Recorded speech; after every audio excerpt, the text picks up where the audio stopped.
सुंदरवन नामक जंगल में एक टूनी चिड़िया रहा करती थी। एक दिन टूनी चिड़िया से मिलने उसकी बहन लूसी कबूतरी आती है।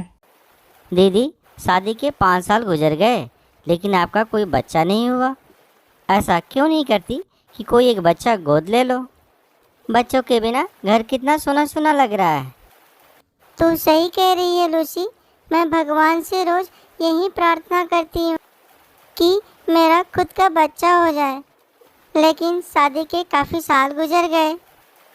अब तो मैं भी यही सोच रही हूँ कि कोई एक बच्चा गोद ले लूँ। टूनी का पति कालू कौवा एक शातिर किस्म का पंछी था। टूनी बच्चा गोद लेने की बात कालू कौवे को बताती है। देखो जी, अब मैं भी एक बच्चा गोद लेना चाहती हूँ। आज मेरी बहन भी आई थी, वो भी बच्चा गोद लेने की सलाह दे रही थी।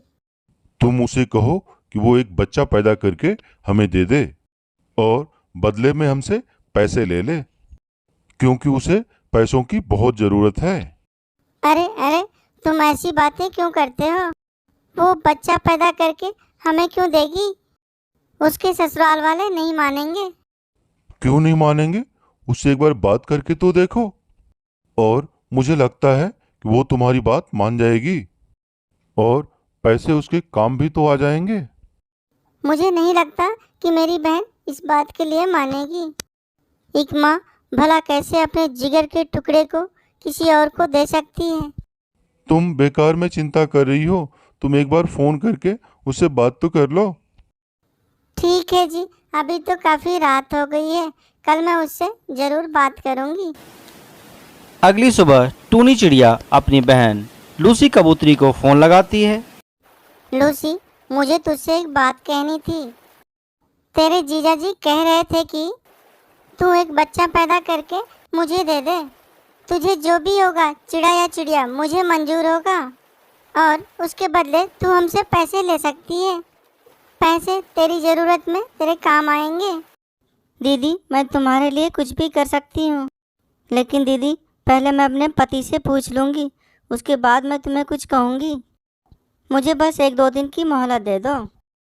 ठीक है लूसी, तू पहले अपने पति से पूछ ले।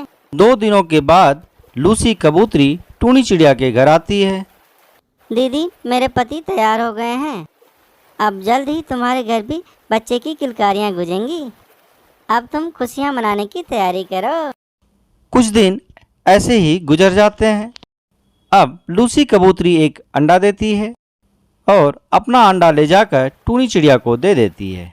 दीदी, ये लो, आज से ये तुम्हारा अंडा है। लूसी कबूतरी, मेरी प्यारी बहन, आज मैं बहुत खुश हूँ। तुमने मुझे माँ बनने का मौका दिया। मैं तेरे इस एहसान को ज़िंदगी भर नहीं भूलूंगी।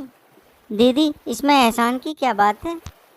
तुम मेरी बहन हो और एक बहन ही एक दूसरी बहन के काम आती है। हाँ लूसी, तुम तो ये बात ठीक कह रही है। चल अब मैं चलती हूँ, और तुम अपने बच्चे की चिंता बिल्कुल भी मत करना। आज से ये मेरा अंडा है, और आज से मैं इसका बहुत अच्छे से देखभाल करूँगी। दीदी, मैं आखिरी बार अपने अंडे को गले लगाना चाहती हूँ। नहीं, अगर तू गले लगाएगी तो तेरी ममता जाग जाएगी और तू इसे छोड़ नहीं पाएगी। थोड़ी देर बाद लूसी कबूतरी वहां से चली जाती है। धीरे धीरे 5 साल गुजर जाते हैं। टूनी अपने बच्चे के साथ बहुत खुश थी। अचानक एक दिन लूसी कबूतरी आती है। दीदी, मैं अपने बच्चे को लेने आई हूँ। ये तू क्या कह रही है? कौन सी तेरी बच्ची? तूने तो अपने बच्ची को जन्म से पहले ही मुझे दे दिया था। अब वो मेरी बच्ची है। मैं अपनी बच्ची को भला तुझे कैसे दे दूँ? मैं अपने बच्ची का मुंह देखे बिना एक निवाला भी नहीं लेती। उसी को देखकर मेरी सुबह होती है और उसी को देखकर मेरी रात होती है। मैं कैसे अपनी बच्ची तुम्हें दे दूँ? दीदी, मैं कुछ नहीं जानती, मुझे मेरी बच्ची वापस चाहिए। इस बच्ची को जन्म देते ही मेरे अंदर कुछ कमियां आ गईं, जिसके चलते मैं दोबारा माँ नहीं बन पाई। अब बताओ मैं कैसे जीऊँ?